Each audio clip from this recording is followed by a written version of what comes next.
we cannot escape the implication of tariff unless you think consumers are going to reduce their savings dramatically, which I think is simply not on the card. And therefore, there is nothing out there that I can see, fundamentally that would make me even remotely bullish about the U.S. stock market.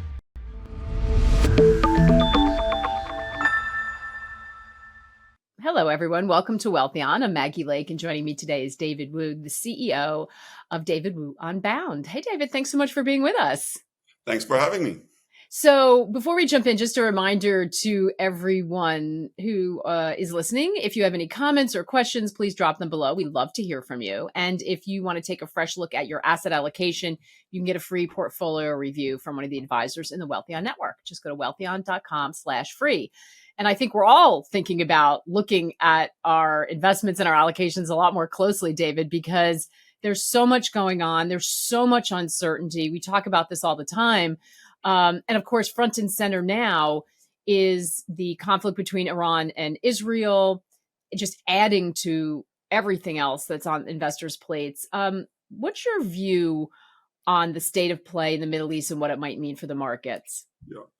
So, I mean, for anybody, again, I'm in the prediction business. So, so from my point of view, my outlook generally is forward-looking. And those of you who want to basically, check out my call on this war between Israel and Iran, you can check out my YouTube channel. In fact, 2 weeks ago, I actually predicted that this was going to happen before the end of the month. So from that point of view, it's sort of it feels good. In fact, I was very long oil heading into this thing, and I took profit. And so it's been a very good couple of weeks for me. What made you so sure it was going to happen? How were you able to make that contrarian call? So the prediction was predicated on my view that Trump has to bury the taco before the taco buries him.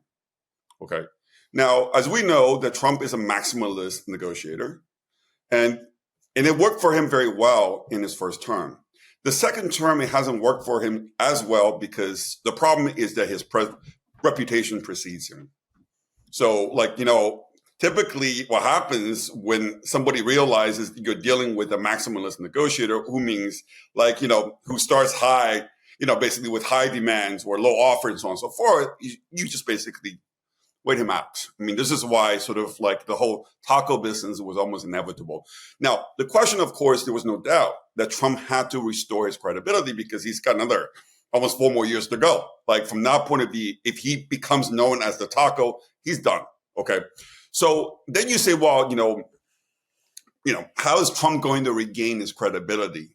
Okay. Now, with the Chinese, it is very clear that the Chinese got him exactly what they want him, which is the fact that the Chinese decided to play the rare earth card.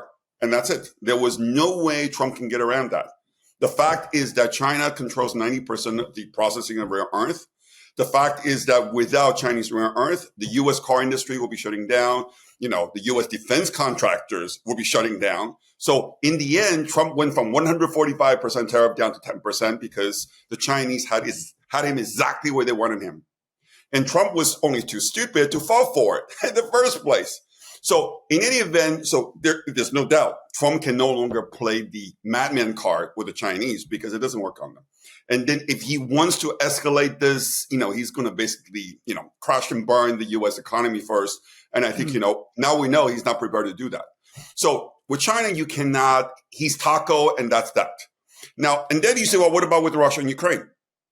Now, I think this is actually very interesting and important because Trump is determined that he does not want to get any more involved in the Ukraine war because this is why he's reminding us every week that, it is Biden's war, it's not his war. He knows that if he were to agree to hit Russia with sanctions or he were to provide Ukraine with more arms, then it becomes his war. I mean, I think, the great historical example, of course, is Richard Nixon. Richard Nixon ran on a ticket, to basically stop the war in Vietnam. In the end, he wasn't able to stop the war in Vietnam. Indeed, actually, more Americans got killed under Nixon than before Nixon came along. Okay. Because, problem with Nixon was that he did not want to be known as the American who lost basically Vietnam. So again, this is why Trump doesn't want to get drawn into the Russia-Ukraine war. This is why he doesn't want to play the madman with Putin because he he's wary of being drawn into that war, and then and next thing you know, becomes his war. And this is why there was only, if you wanted to play the madman, there was only one conflict he could really play that, well and with credibility. Of course, is with Iran. If you have any questions about how to navigate the current environment, Wealthion can help connect you with a vetted advisor to get a free portfolio review. Just click the link in the description below or head to wealthion.com/free. There's no obligation, and it will just take a few minutes of your time. Again, that's wealthion.com/free. Thanks so much for joining us. So do you think that this has restored Trump's credibility? We said it killed Taco, which Trump always chickens out. Has it restored his credibility in a way that will enable him to re-engage in the trade negotiations, for example, in a stronger position? Or is this a distraction away from some really important economic initiatives, such as trade and the budget? I think the budget, the trade, and foreign policy are three different things. I mean, I think, the way I think about trade is very simple. I think, the most important takeaway for me from the G7 meeting that just ended was what didn't happen. Okay. Now, if there's to be deals, trade deals before July 9th, in my humble opinion, two countries, provide the real litmus test, because I would argue there are two countries that represent the lower lying fruit for Trump. If he can close a deal with them, then we'll make it a lot easier for him to, essentially close deals with other countries. And the two countries I have in mind are India and Japan. Mm-hmm. Now, it's interesting because the Indians, J.D. Vance is married to an Indian, as you know. They're all looking up to the Indians, the last basically few months. The Indians have been sounding their great enthusiasm about doing a deal with Trump. And therefore, given that Modi was invited by that idiot Mark Carney to basically Canada to the G7, there would have been a perfect photo opportunity for Trump and Modi to shake hands on a deal. But there was no such deal. And that to me is very interesting. Now, you might say, well, why wasn't there a deal? Because especially given both sides have been saying how close they are to a deal, like you're only 3 weeks away now from July 9th. And what are you waiting for? If especially this would have been a perfect opportunity for Trump to brag that he got a deal, he bagged the deal from India and major BRICS countries, so on and so forth. I think actually what's been going on is that if I go through the Indian press, what is very clear is that Modi's under increase. I think, he's under a lot of criticism at home for, essentially volunteering India to be the first country other than the UK to do a deal. In other words, surrender to Trump's impossible demands, right? So essentially they're saying that, you are selling India down the river, right? Because India is like one of the most protectionist economies in the world. They're heavily protectionist in the service industry, agriculture industry, manufacturing industry, and so on and so forth. So for the Indians to accept all of Trump's demands, that would be a big shock for the economy. Now, I think until 3-4 weeks ago, when the U.S.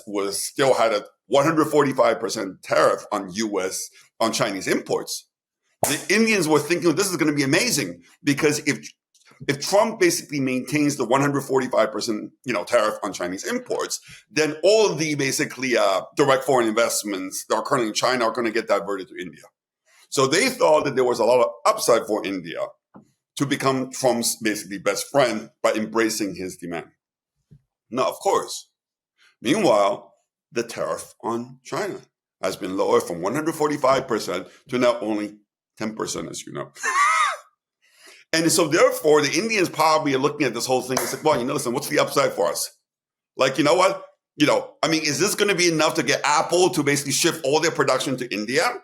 Yeah. And are we basically going to get something for all the, essentially the concessions that we're going to be making? So I think it's actually very interesting, very, very interesting that India has not yet essentially closed the deal with Trump. Another country, which I think is fascinating, why they haven't closed the deal with Trump, of course, is Japan. Now, you understand that Prime Minister Ishiba is, essentially governing a minority government. And the guy, basically, he's facing an upper house election in 3 weeks' time and is currently running behind the opposition, which is very anti-American. Now, Ishiba and his people have been saying for the last month that they would like to get a deal with Trump ahead of the G7 so that Ishiba and Trump can shake on it at the G7. not only just for the opportunity, but also for Ishiba to be able to present to the Japanese public just before the election that he got a deal with Trump and that, we can move on from there. So Ishiba was very motivated getting a deal with the U.S. And you can see to some extent the fact that Trump actually last Friday signed off on the deal between U.S. deal and Nippon deal was an indication that perhaps Trump was eager to get a deal as well. But the fact is that the two, even though they met for half an hour again at the G7, they couldn't close the deal. And then, Ishiba basically said that, yesterday that there are significant differences. Now, let me just tell you this. Japan has probably the least amount of leverage vis-a-vis the U.S. of all these countries. So if Trump cannot get a deal out of Japan, it just means that Trump is actually not that serious about wanting to get a deal. So I'm just telling you, the fact that Japan hasn't got a deal from Trump just means that it's very unlikely the South Koreans are going to agree to do a deal. Okay, because the South Koreans tend to essentially do everything. They tend to follow Japan's lead. If Japan and South Korea haven't done a deal with Trump, then guess what? It's very unlikely that Taiwan is going to do a deal with Trump. If Taiwan, Korea, and Japan haven't done a deal, you know what? I would be very skeptical that Trump is going to land a deal with Vietnam. And if there's no deal with Asia, forget it. There's no way the European Union is going to agree to do a deal with Trump. And of course, Carney, the idiot, definitely is not going to do a deal with Trump. So basically, you got a situation where I think the situation is such. I do think that Trump has to kill the taco there as well, because definitely with China, like that's it. Trump hasn't got any card. The Chinese play the rare earth card, and that was a killer card. Maybe the Chinese will regret it one day, because this is a card you can only play once. But for the time being, there's no way for the U.S. to get around that, because, it will take at least 2 or 3 years before the U.S. can even begin to basically break into the rare earth, basically manufacturing. So from that point of view, this is a stalemate right now. The China has won this round. There's no doubt about that. So therefore, Trump, if he wants to be taken seriously, he has to basically play crazy with the others. And I think that from that point of view, I do think between now and July 9th, Trump will probably also play the crazy. I mean, I think at a certain point, I think it's going to happen before July 4th. Okay. And clearly, it's also related to what's happening with respect to the budget that's going through Washington. But my expectation there is that on the fiscal front, it's going quite well. I think, sure, there are disagreements between the House and the Senate, but in general, the fiscal hawks are in the driver's seat. I think there's not going to be a big problem. And in any event, they have a bit of a time, because the debt ceiling is probably not going to become binding until the middle of August, according to my calculation. So from that point of view, Trump has got another 2 more months before he has to panic over the fiscal side, which gives him a bit of a window between now and July 9th to throw some toys out of his pram and scare the market.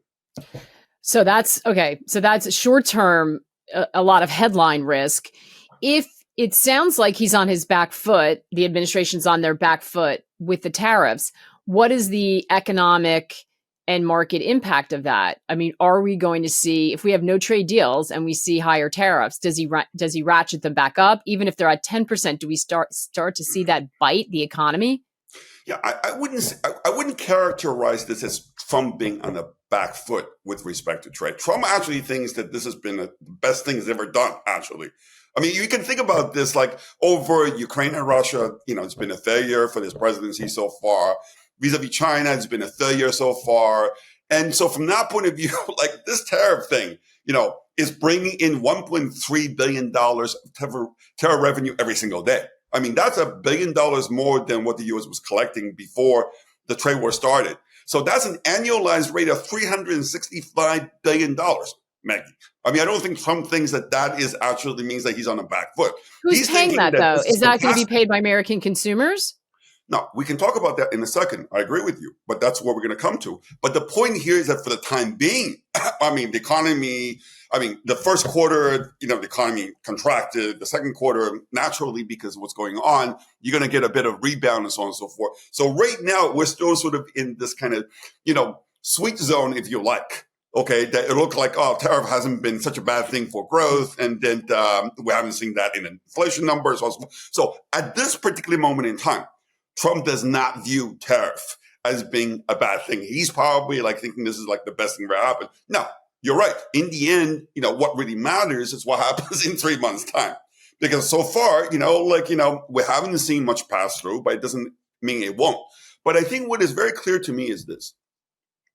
The stock market, has massively outperformed the bond market over the last couple of months, right? And why is that? I mean, it's very simple, because the market largely believes that tariff is going to have a bigger impact on inflation than it's going to have on growth. And the market views, stocks as providing a better inflation hedge than bonds. That's really been the big story in terms of with things thematically. That's what the market really believes, which is that, tariffs are going to have a bigger impact on inflation than on growth. Therefore, I want to be in stocks and not in bonds. Now, to me, knowing we're not, markets are making one big assumption here, which is the assumption, because the only way for tariff to have a big impact on inflation and not such negative impact on growth, is if businesses are able to pass on their high costs onto the consumers, right? Let's think about that. That's the only way you're going to get inflation without too much negative impact on growth, that, businesses can just simply pass on the high costs onto the consumers. But for that to happen, the most important implicit assumption here is that American consumers are willing to save less in order to maintain their real purchasing power, okay? So that they'll buy the same amount of stuff by higher prices, so corporate profit will be good, but they'll be saving less. Now, I have a major issue with that. I have a major issue with the assumption that American consumers are going to significantly lower their saving rates to bail out Trump, actually, to bail out the stock market for that matter. Okay, because all I know is that the last couple of months, we've seen actually, personal saving rate going up. And honestly, I don't really care what the consumer confidence numbers are, because consumer confidence numbers have not mattered a jot over the last 5 years in terms of, driving consumption, whatever. Consumer confidence number, honestly, between you and me, I mean, it's just basically at these days, just a lagging indicator of the stock market. It's not a leading indicator of the economy with the consumers, for that matter. And what I know is that consumers actually, ironically, even before tariffs even become an issue, they've already been actually raising their savings. Now, what is interesting to me is this. There is something else that leads me to be quite skeptical about the stock market assumption that consumers are going to actually save less, which is the fact that, over the last 3 months, I think the most important data point, okay, is the fact that we've seen a massive spike in student debt delinquency. Okay. Now, over 8 million Americans are now either in arrear or actually have defaulted on their student debt.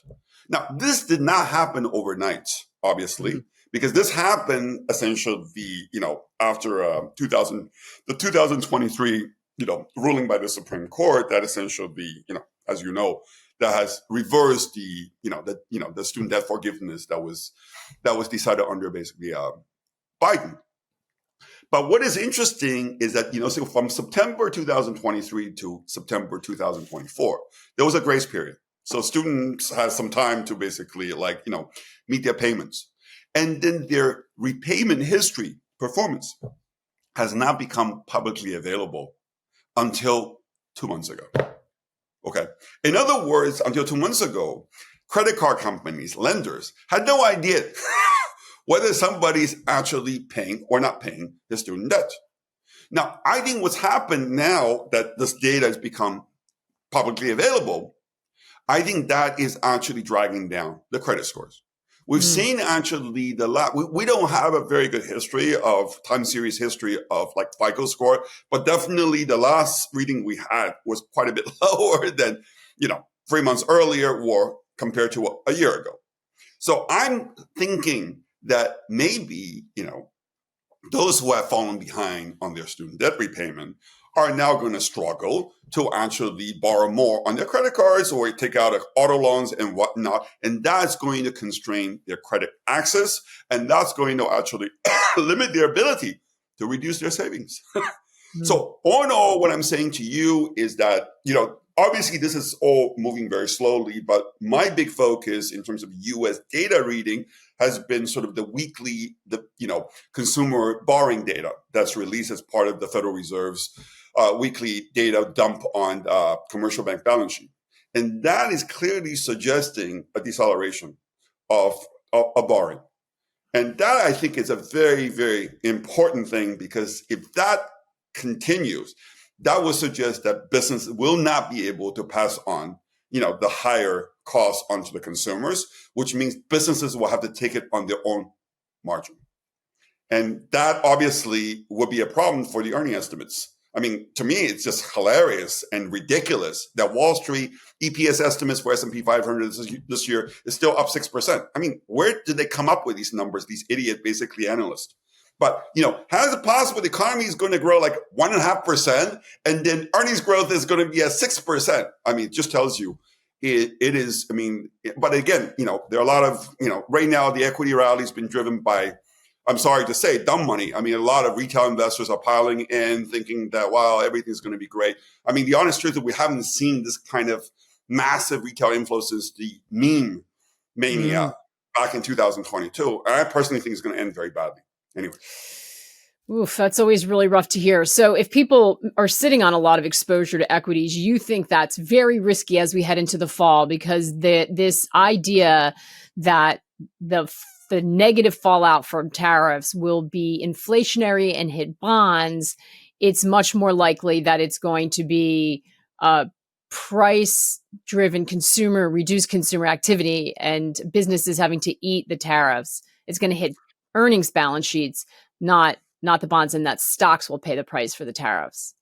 Exactly. That's why I like bonds over stocks. I mean, bonds are very cheap right now, and stocks are very expensive.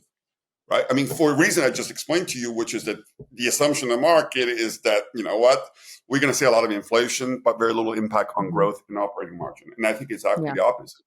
And I think, so in that respect, I think, well, if I look at the bond market is pricing like less than 2 Fed cuts this year, 2 cuts next year, and then already 2027, 2028, the market's pricing in hikes.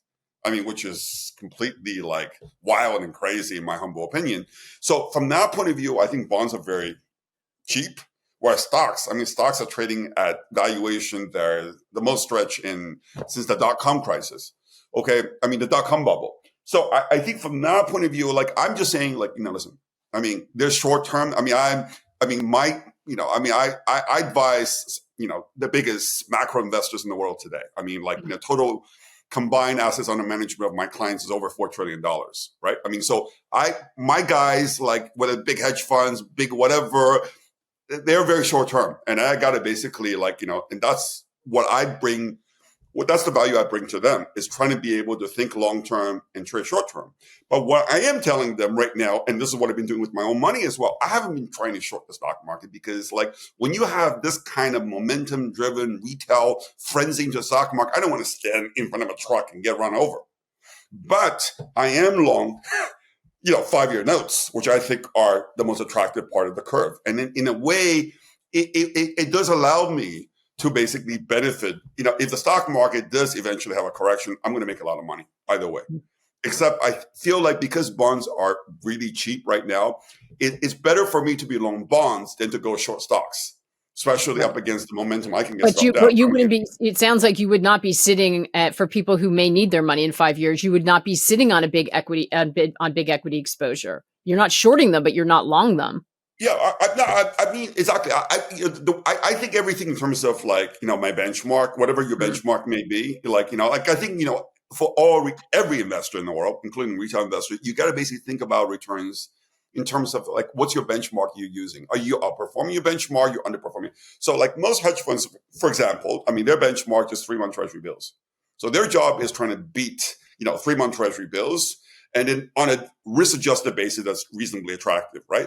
If you are, like, managing a U.S. equity mutual funds and your benchmark is S&P 500, your job is simply just outperform S&P 500. If S&P 500 goes up, you want to be able to outperform, more. And if it goes down, you might still go down. But if you could lose less money than, your benchmark, that's something.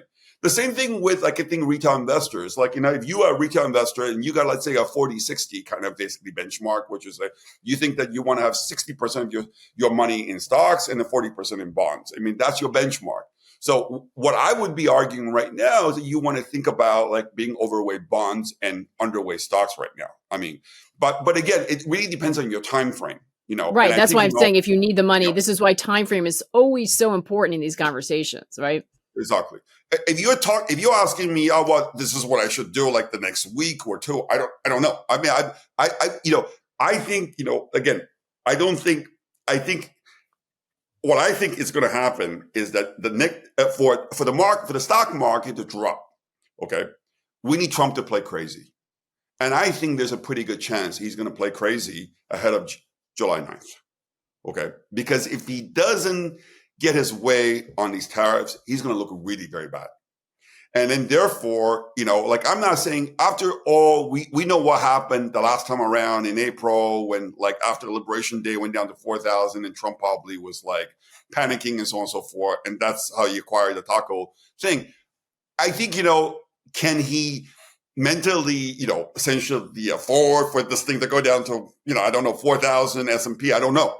But I think 5,000, I can imagine, Yeah. 5,000 for me is a small price to pay for him to regain some credibility. So Yeah. that's the way. So if you're buying a put option, But Will throwing his, sort of getting crazy, however we want to describe it, Will getting tough, taking a firm stance, sort of saying, will that restore credibility and work in trade negotiations? Like the sort of cat's out of the bag already, right? If China took a stand and everyone's showing that they can chug along this way, what would that look like? I guess it's going back to those really high tariffs, reimposing those really high tariffs and taking the pause off. That's what you mean by go crazy, yes. Right? Yeah.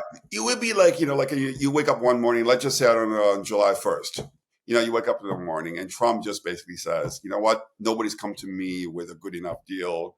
And in interests of MAGA, Make America Great Again, I've decided that these are the tariffs I'm going to apply, essentially on this country, on that country. This country is going to get 25%. This is going to be 35%. Back with the cardboard, Exactly. Yeah. And then what are you going to have the next day is that all these countries are going to basically retaliate, right? But Trump is going to say that we're in a stronger position, right? Because the U.S. runs a trade deficit. So just like it did first time, and we're going to see stocks fall again like that. It's kind of a repeat of what we saw on Liberation Day. I think so. I think that's what I think is going to happen.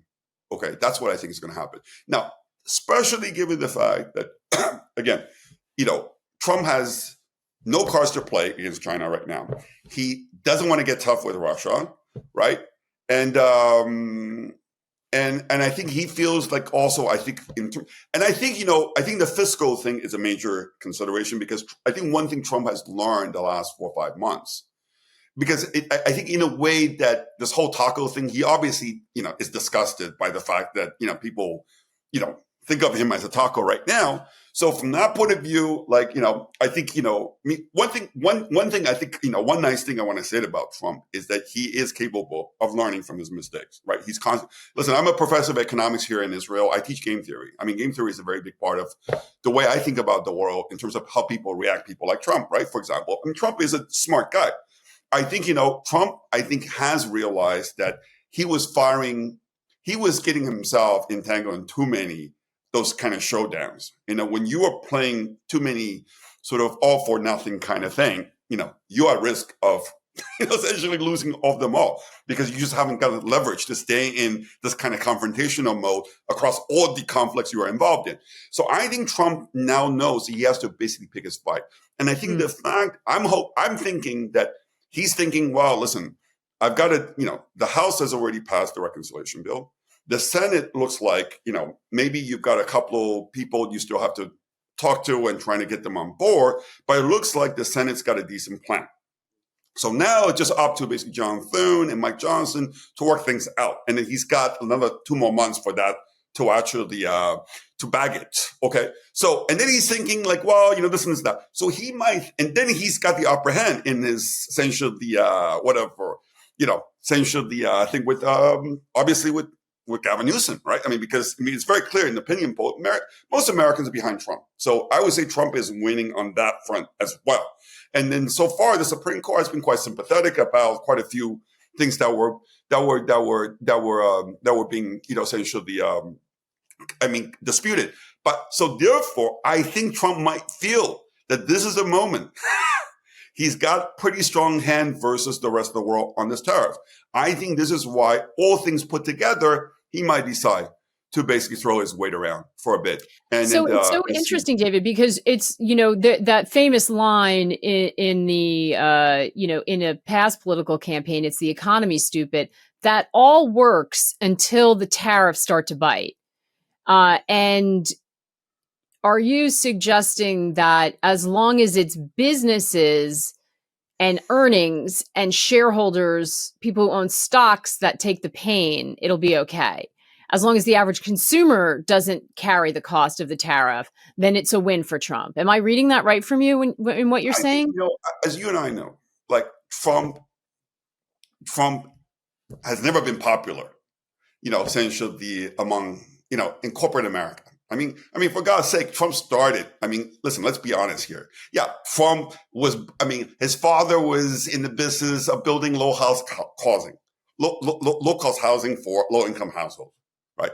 Believe me, in the 70s, when he was getting going, people who come from WASPy backgrounds, they didn't go into real estate development. They didn't go into, certainly build low-cost housing. Believe me, Donald Trump was never invited to the best parties in the Hamptons and the Park Avenue. Believe me, okay? And that helped shape his attitude towards Wall Street, corporate America. He holds them in contempt. And since they more or less held him in contempt for most of his. So there's no love lost there. It's not like Trump is thinking, oh, well, how am I going to basically make Apple richer? How am I going to basically make...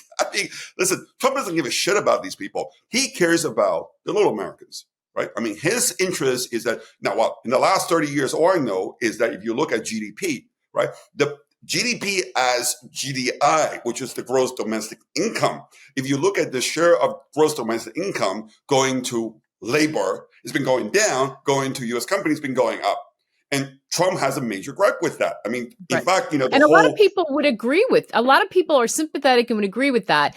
I think where the concern comes in is if the tariffs push the U.S. into a recession, there'll be job losses, and there's no escaping that. It's hard. You can't just carve out the pain or laser target the pain on corporations and Apple, and everything else chugs along all right. At least in sequencing, there's an issue with that because you can't rebuild manufacturing and do any of those things to kind of pick up the slack in time because the tariff hit is immediate and the rest of those plans are like a 10-year plan that may or may not ever happen.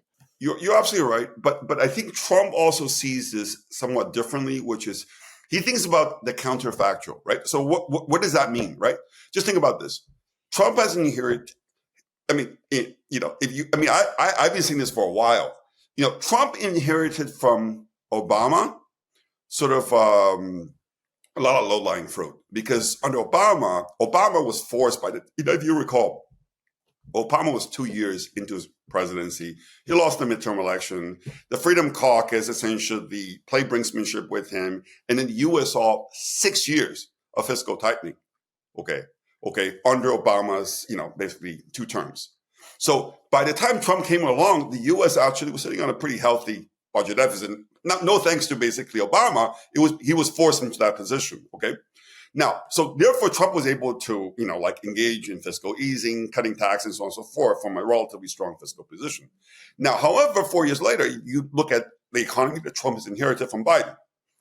Biden has left him with an empty fridge with some rotten fruit in it, right? You're talking about a U.S. budget deficit, 7% of GDP, record high outside of U.S. recession. U.S. current account deficit, 4% of GDP, which is like the highest since the pandemic. So from Trump's standpoint, is in fact, actually, if you look at the twin deficit together, is the greatest twin deficit the U.S. seen since the mid-1980s. Mm-hmm. Okay, and since the middle of, basically Ronald Reagan's presidency and of course, the result of the massively unsustainable twin deficits in the mid-1980s was, of course, the Plaza Accord, right?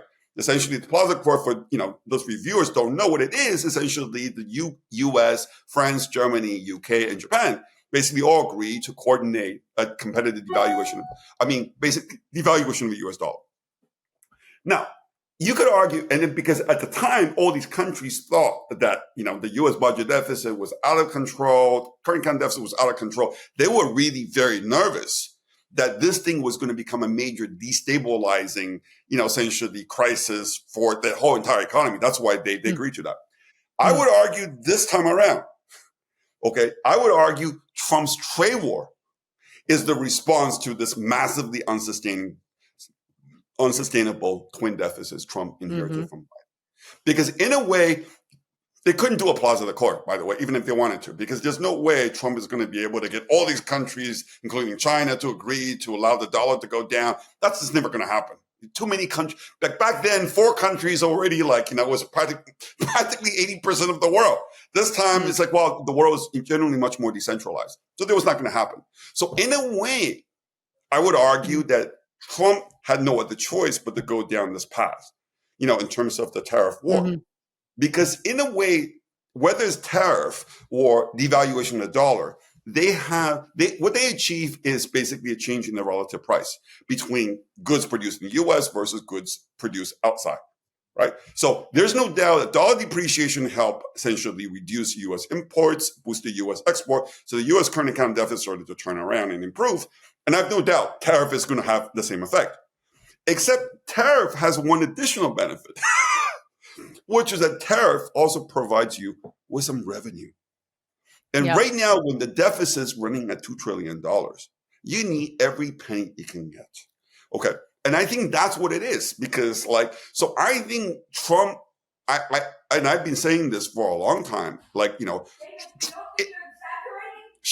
and then I'm sorry about that. Okay. So was that Trump calling on the phone to add some insight to this?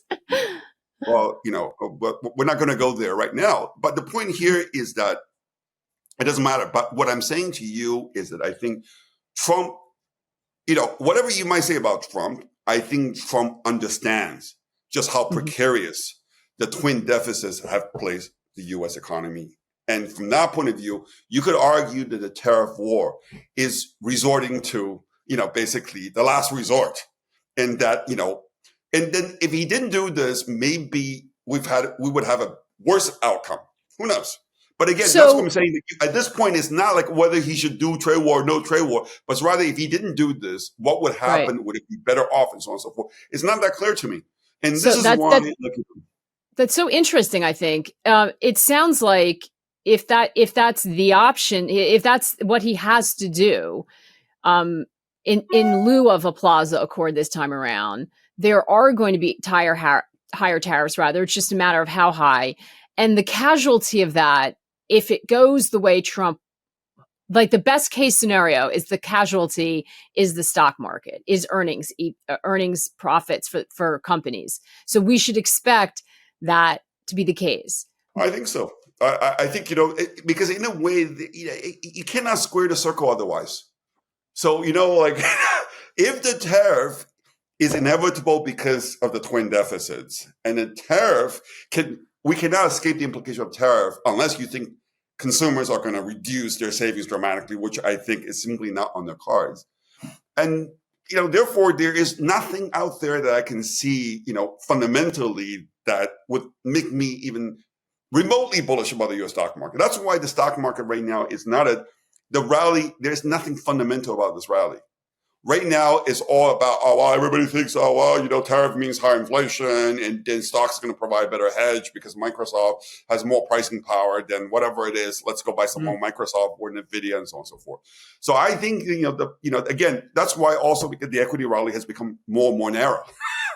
Well, let me ask you this. So people will say, okay, I agree with that, but I also think that they're not disciplined enough on the fiscal side. They're still talking about increasing the deficit. They still can't resist the political urge to give voters what they want, especially if we get closer to midterms. So not only are stocks not a good investment, neither are U.S. bonds anymore. And what you really need to do is put your money somewhere else in the world. It's the rest of the world. So you could have a scenario where you have U.S. stocks down, U.S. treasuries down, and U.S. dollar down all at the same time. Yeah. To be honest, I think, again, I've been quite disappointed by Trump's foreign policy. I think he's made a lot of mistakes, but I think on fiscal, he's done no wrong so far. And I know I'm completely outside consensus on this, but it doesn't really matter because then again, not many people really understand U.S. fiscal policy because you know what? It's easy to understand monetary policy. Honestly, because listen, I've got a PhD in economics from Columbia University. I worked at the International Monetary Fund. I was the top ranked rate strategist for many years on Wall Street. Let me tell you this, monetary policy, relatively speaking, is very easy because central banks only have one goddamn instrument. It's called interest rates. And then, they've got two variables they look at, which is unemployment rate, inflation. So, you take 3 courses in economics, you can become a rates trader. In fact, most rates traders on Wall Street probably haven't taken more than 3 courses in economics. But fiscal policy is far more complicated. Because to understand fiscal policy, you have to understand politics. And most economists don't understand politics. They have no understanding about politics. And people think about politics, they think about Donald Trump. But that's bullshit because the Constitution did not invest the power of the nurse in the presidency. It's actually with Congress. So you have to then get into the weeds about the different factions within Congress as well to understand. One of my big predictions, after the election last year, and I predicted, I was on Bloomberg back in October saying there's an 85% chance Trump was going to get reelected with a landslide, and I was right about that. But in December, I said that the biggest winner of the 2024 U.S. election was not Donald J. Trump, but rather it was the Freedom Caucus. The Freedom Caucus, what I mean by the Freedom Caucus are the 35 congressmen and women, Republicans, who ran for office for only one reason, because they think that, they go to Washington to stop the debt clock. They think of the, debt and deficits being the most evil thing. Okay. And the fact that there are 35 of them at a time that Republican Party only has a 5-seat majority in the House means that the fiscal conservatives are finally in the driver's seat for once. And if you look at the reconciliation bill that was passed by the House, I actually think it was actually not a bad bill at all. People tell me, oh, well, listen, it's actually very interesting because, this is why the market's stupid. This is why there's money to be made, because if everybody's stupid, you can try to do this. But the point here is this. Did anybody really think that Trump was not going to extend the 2017 tax cut? No way. Because 99% of Americans do not realize that those tax cuts they got in 2017 were a temporary tax cut. So if you don't extend them when they expire at the end of this year, you're talking about a massive mother of all recession, okay, in 2026. So that was never an option. Now, everybody also knew for years now that to extend those tax cuts would cost about $4 trillion. Okay, so that's no surprise either. What was a surprise, however, was the fact that the reconciliation bill passed by the House only cost $2.5 trillion. No, and not $4 trillion. So clearly, they decided to cut $1.5 trillion from somewhere else to basically get this thing going. Now, of course, as you probably know, of this $1.5 trillion they cut over something else over the next 10 years to get this to extend the tax cuts, $800 billion are related to cuts to Medicaid. Now, why is this important? Because you say, well, cuts to Medicaid, what is, you may not like it, but it doesn't mean that they're not cutting. If you're a bond guy, you don't really care if they're screwing over the poor people to make rich people whole, whatever it is. I don't really care. I just want to know, are they cutting or they're not cutting, right? What is interesting, I'll tell you what's interesting and important about the whole Medicaid story, which is the whole entire Wall Street has missed out on. First of all, at the start of the negotiation, Mike Johnson was proposing, to basically cut Medicaid starting in 2030. Now, that obviously was not a serious offer. That was ridiculous. I thought well, that's obviously just a gimmick because 2030 will be after the next general election. There's no way you could hold anybody, you can now basically make sure that is actually going to happen.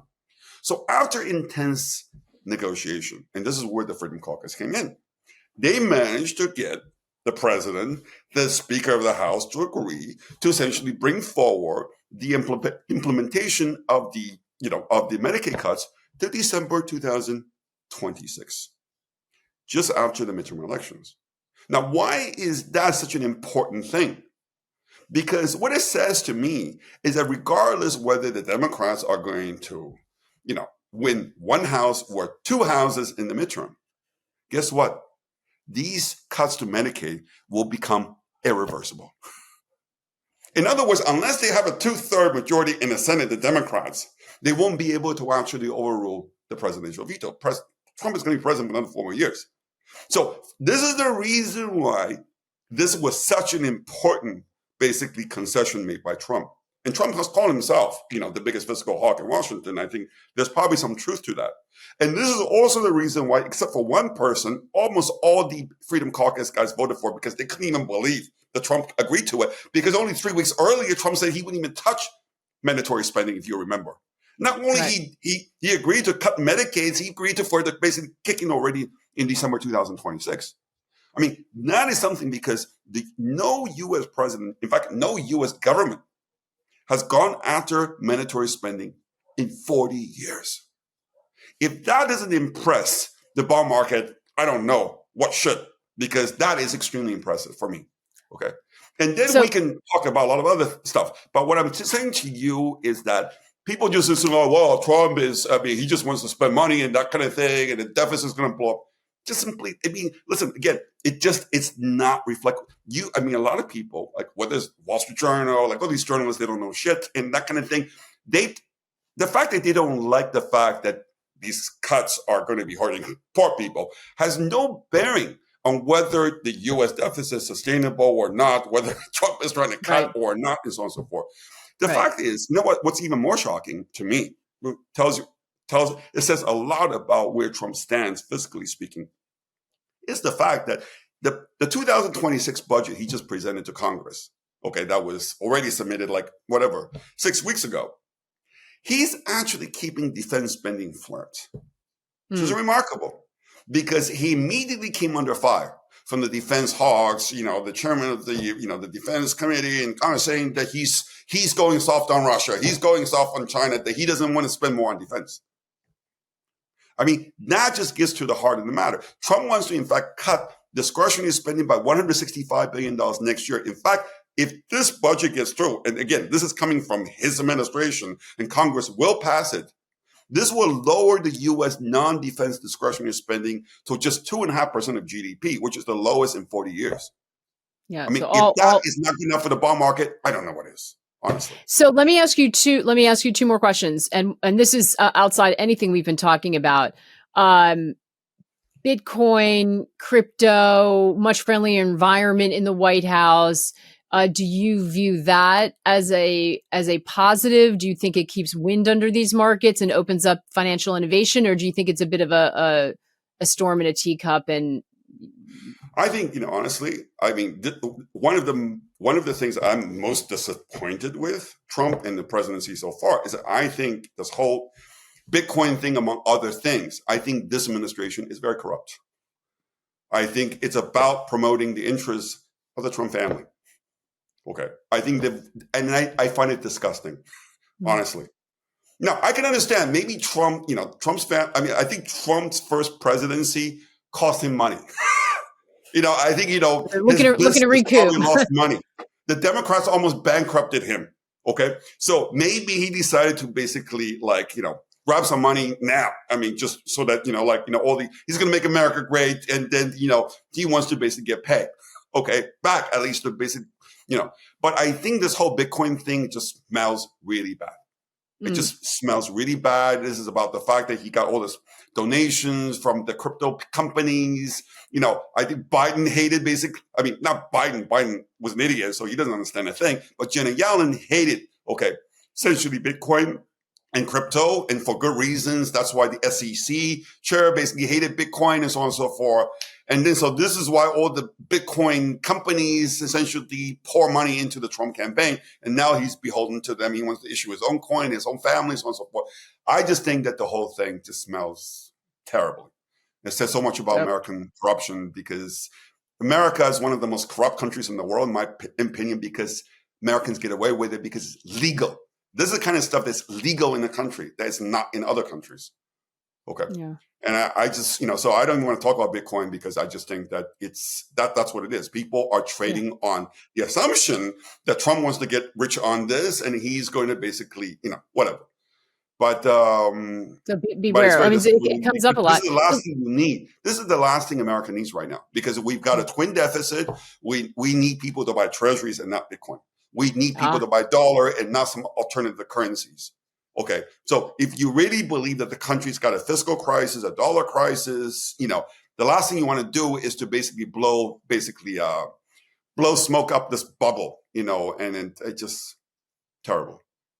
So let's end with that's a really interesting take on that, about especially related to bonds as an investment choice. So let's end this really fascinating discussion with if you kind of peer into the future, what do you think is something that is underappreciated from the market, either a risk or an opportunity that you think should be more front and center and is not? I think the whole AI thing is completely I think people have completely lost it. Listen, I think it's incredible to me that that the tech stocks have traded all the way back above the sort of the essentially DeepSeek level, and that to me is troubling because to me, DeepSeek to me was no proof of China's technological prowess, but it was proof that AI can be easily copied. Anything that could be easily copied is worth nothing. Okay, the U.S. equity market is trading on the back of these 7 companies. Okay, that are essentially monopolies in their not Tesla anymore. I mean, certainly not Tesla anymore, but these companies. So the assumption that these companies, just think about this, right? I mean, Warren Buffett's famous moat, right? I mean, these companies managed to, essentially become the biggest and the fattest and with the biggest profit margin because, they have this monopoly, which means that they have money, deep pockets. They can go out and buy out in competition and what. And DeepSeek just broke that business model overnight. Right? I mean, DeepSeek can now compete. I mean, it's not just DeepSeek, it's Alibaba. There's a whole bunch of Chinese, large language models that are just as good as DeepSeek. That are now among the top 10 best models. There's not one model that's going to make it. There's not going to be a, winner takes all kind of thing, which means that there's going to be a lot of intense competition, which means profit margin is going to be low. And the fact that the Chinese can achieve this, even without access to the best Nvidia chips that cost $50,000 a piece, that also calls into question whether Nvidia's basically earning valuation makes any sense at all. So my view is that right now it's people buying, Tesla on the assumption that they're going to be big in robo taxis or in robots. I mean, let's face it.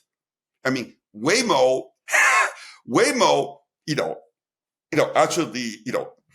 has been doing essentially robo taxis for the last 10 years. They're not going to be basically introducing in New York now.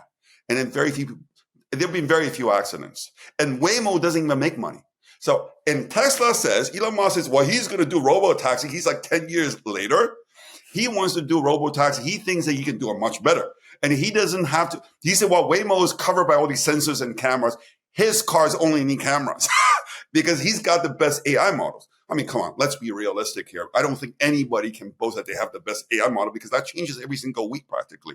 So, and then Google is very good in AI too. So I'm just saying to you, if I look at if you're telling me that the market is valuing Tesla as a robo-taxi company, I don't see the future of this company.